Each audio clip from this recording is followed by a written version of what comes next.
Good day, children. Today we'll do the second module of the lesson, Birdman of India. In the first module, we saw how Salim Ali was influenced by his uncle Amiruddin. When young Salim Ali took the strange-looking sparrow to B&H's, the secretary identified the bird as yellow-throated sparrow. He also showed Salim Ali the vast collection of stuffed birds in the museum. Young Salim was mesmerized and awestruck to see this. This incident changed his life. Now, let's see how young Salim became an ornithologist. Look into your books, children. Page number 81, the last paragraph. In between visits to the society, Salim Ali completed high school, and since college was too difficult for him, he sailed to Burma, where he spent the next 10 years as a co-worker in his brother's timber and wolfram business.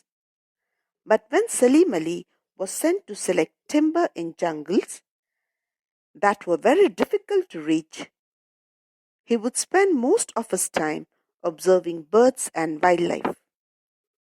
The business collapsed and Salim had to return to Mumbai with his wife Tehmina. The meaning of the word timber refers to big strong woods that are found or got from trees that are grown in jungles. And this timber is used to build ships and houses. The word wolfram refers to a metal. It is also called as tungsten. It is a hard and rare metal, children, and it is used to make the filament in an electric bulb. So young Salim was a frequent visitor to B&H's.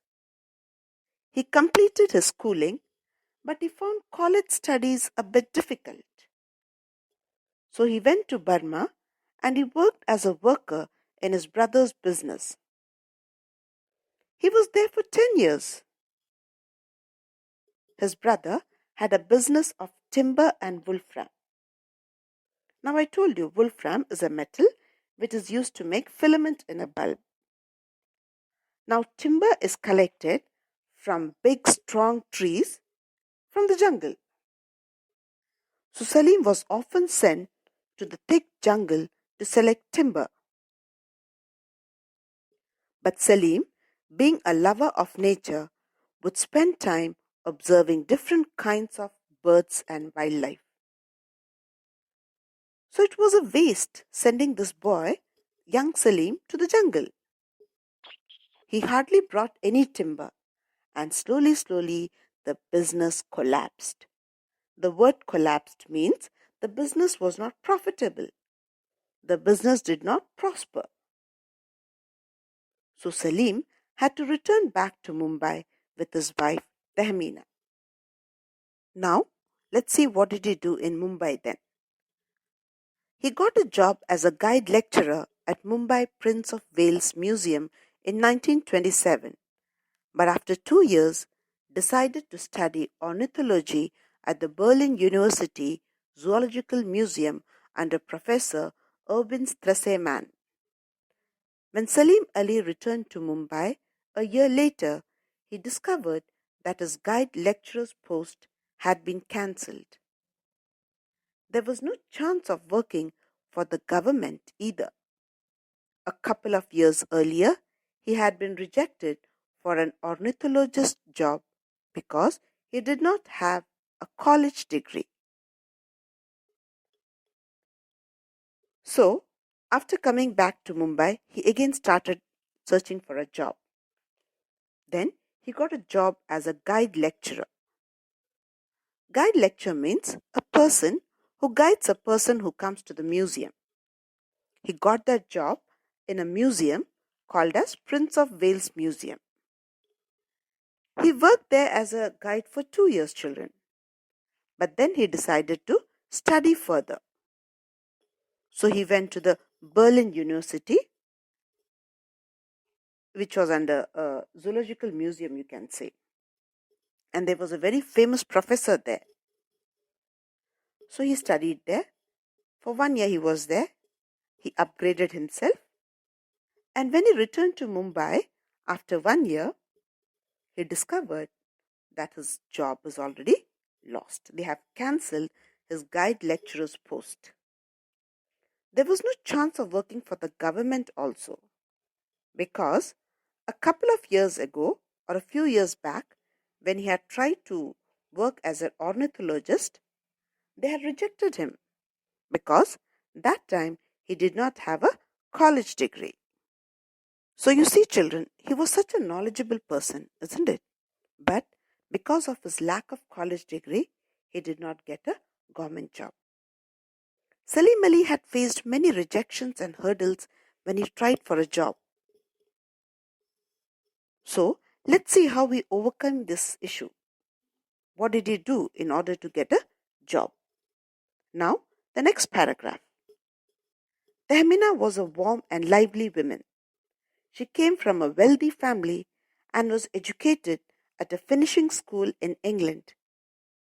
But she shared many of her husband's interests. Finishing school, Salim Ali once remarked, did not finish her completely. So Salim Ali's wife, Tehmina, she was his distant relative. She was from a very rich family, and she had studied in a school, in a finishing school. Now, what is a finishing school? Finishing school is a school, you can say, where young girls are trained in such a way that they improve on their social skill, cultural skills, the way they talk, the way they manage their work, the way they manage their household work. Everything is trained there. And those girls who have just come out from this finishing school are generally very sophisticated, very smart girls. So imagine how rich she must be. She had studied in a school in England. But this Tahmina was a very lively, simple woman, you can say. Though she came from a very rich family, and though she was educated in such a big school where girls are supposed to have polished behavior, I told you, no, girls trained in finishing school generally have a very polished behavior and refined mannerism. But Tehmina was a simple, social, bubbly, and a lively woman. She shared many of Salim Ali's interests. She went with him to the jungle. She joined him in almost all his trips. So, Salim Ali once said that this finishing school did not make her a proud or a sophisticated lady. She was a simple, lively lady who was not much interested in a very rich, polished life. Now, the next paragraph. Tehmina's family owned a small cottage in Kihim, a coastal village south of Mumbai, and the young couple moved there. Kihim was green and full of birds to keep Salim Ali busy. Don't take a job, Tehmina told him, if you can't enjoy it. Salim Ali never did. So, Salim Ali had a very good friend in his wife, Tehmina. Both were very friendly, very understanding wife she was. So, this Tehmina, her family had a small cottage, a sort of a huge, it was not a small cottage, it was a very big house in Kihim. It's a coastal place somewhere south of Mumbai. And both Salim and Tehmina, they both went there to live. Kihim is supposed to be a very green village, you can say. It's full of greenery. Natural beauty is amazing there. And so, Salim Ali saw many birds there. And this fellow, Salim Ali, was busy full time. He got enough birds to keep himself busy. And Tehmina also advised him, you should not take a job if you cannot enjoy it. And Salim Ali only enjoyed observing and studying birds, isn't it? so he never took up a job. And they both had come from a rich family, children, so they didn't have much of financial problems initially. They could manage well. Now, I move on to the next paragraph. In 1930, Salim Ali went to the BNHS with a suggestion. Indian birds had not been studied systematically, so he wanted to do ornithological surveys if the society allowed him to do so. He did not want a salary, but asked the society to pay for his daily spending.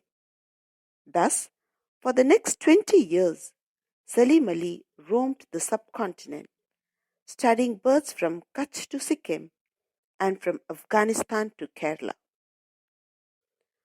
So Salim Ali did not take up a job, children. He was too much interested in birds, isn't it? And he had a special bond with BNHS. The people there also knew him well. So in 1930, he went to BNHS with a suggestion. According to him, the Indian birds, or the birds found in the Indian subcontinent, were not studied in an organized manner. The word systematically means in an organized manner. The word survey means to do detailed studies on something. The word Kutch means it's a place in Gujarat, children. So Salim Ali went and told them that he wanted to do detailed survey and to study each bird in an organized manner, if this BNHS society allowed him to do. And he did not want a salary for that. Imagine doing a job without a salary. But he asked for this daily spendings. When he moves from one place to another, the small expenses which he had to undergo, he demanded that money. The people in the BNHS were very friendly with this Salim Ali, so they agreed. And for the next 20 years, he moved around the subcontinent of India, studying different birds. He has traveled to all the nook and corner of India, children. His way of observing birds, the way he used to write, everything was so good. He had an amazing writing skill. His language was also very unique. He used to just not sit and observe a bird.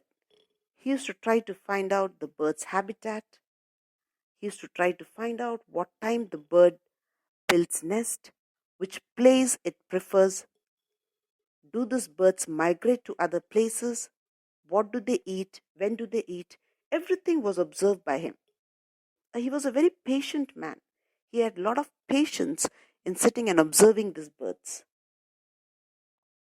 Now, I move on to the next paragraph. His methods were so unique. He wove history, ecology, and geography into his descriptions of a bird and its habitat, that in 1936 he got a letter from Ernest Mayr, a leading American biologist who was bird curator at New York's Museum of Natural History. Congratulations, wrote Mayr, who had been following Salim Ali's reports in the BNHS journal. I hope your work will set a standard for similar surveys. Now, whenever he observed a bird, he wrote whatever he had observed, he used to write it. And he used to write it in the journal for this BNHS society. I told you, children, he had a very special way of writing. The word unique means being the only one of that kind. He wove history. The word wove history means he mixed the history of the bird, the ecology of the bird, the geography of the bird, all the descriptions he wrote, he observed, and he wrote in such a beautiful manner. His writings were read by people all around the world, especially the biologists and the other ornithologists. His reports were published in the BNHS journal. The word habitat means the place where a bird lives.